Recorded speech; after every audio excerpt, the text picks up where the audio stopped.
Hello दोस्तों, व्रत कथा चैनल में आपका स्वागत है। आज के वीडियो में हम महालक्ष्मी व्रत 2022 में कब है, इस व्रत को करने से क्या क्या लाभ हैं, व्रत के उपवास में क्या खाया जाता है, महालक्ष्मी को जल्दी कैसे प्रसन्न करें, महालक्ष्मी व्रत की पूजा सामग्री क्या है। हिंदू पंचांग की माने तो भाद्रपद महीने के शुक्ल पक्ष में अष्टमी तिथि से महालक्ष्मी का व्रत प्रारंभ होता है। इस दिन राधा रानी के जन्मदिन के रूप में अष्टमी मनाई जाती है।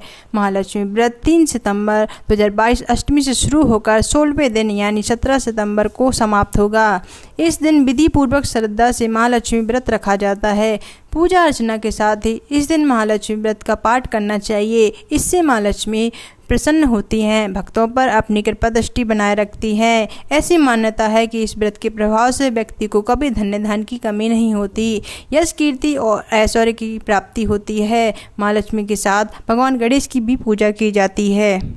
अन्य व्रतों की तरह इस व्रत का अपना ही अलग महत्व है। इस व्रत में क्या खाया जाता है, आइए हम जानते हैं। इस व्रत में केवल सात्विक भोजन करना चाहिए, लेकिन सात्विक भोजन क्या है यह कैसे जानें। शास्त्रों की माने तो सात्विक भोजन में घी, दूध, फल और मेवा आते हैं।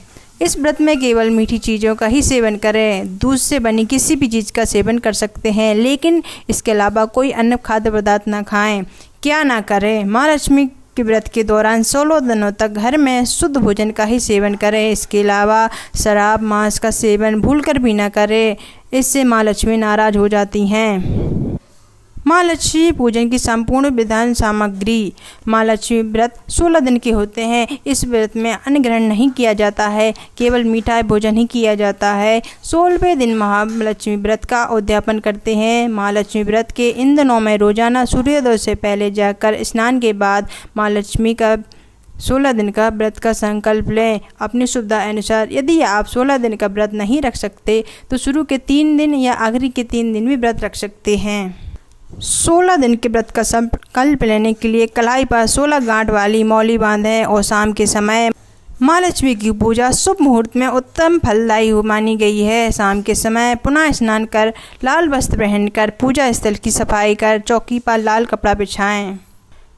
लाल कपड़ा बिछाकर केसर मिश्रित चंदन से चौकी पर अष्टदल बनाकर उस पर अक्षत डालें और जल से भरा हुआ कलश और श्री यंत्र दक्षिणवर्ती शंख स्थापित करें। साथ ही हल्दी से कमल बनाकर उस पर हाथी पर बैठी माता लक्ष्मी की प्रतिमा रखें।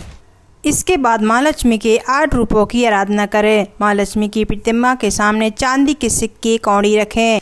माँ लक्ष्मी की पूजा सामग्री। कमल के पुष्प, अक्षत, चंदन, लाल सूत, सुपारी, नारियल से माँ लक्ष्मी की पूजा करें। माँ लक्ष्मी को सफ़ेद रंग की चीज़ों का भोग लगाएं। मान्यता है कि इस व्रत का फल व्यक्ति को तभी प्राप्त होता है जब वह महालक्ष्मी व्रत की कथा भी सुने। इसलिए व्रत की कथा को जरूर पढ़ें या सुने और फिर यह गाय के शुद्ध घी के दीपक से माँ लक्ष्मी की आरती करें। 16 दिन इस विधि से पूजन करने पर माँ लक्ष्मी की विशेष कृपा होती है। माँ लक्ष्मी व्रत की कथा।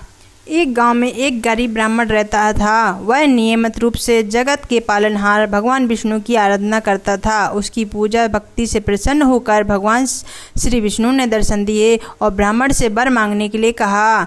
तब ब्राह्मण ने लक्ष्मी जी का निवास अपने घर में होने की इच्छा जाहिर की।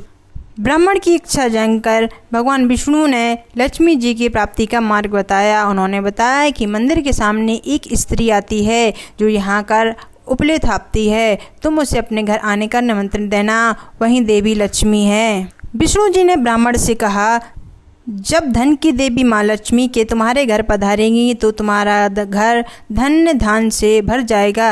यह कहकर विष्णु जी चले गए। अगले दिन वह सुबह ही मंदिर के सामने बैठ गया।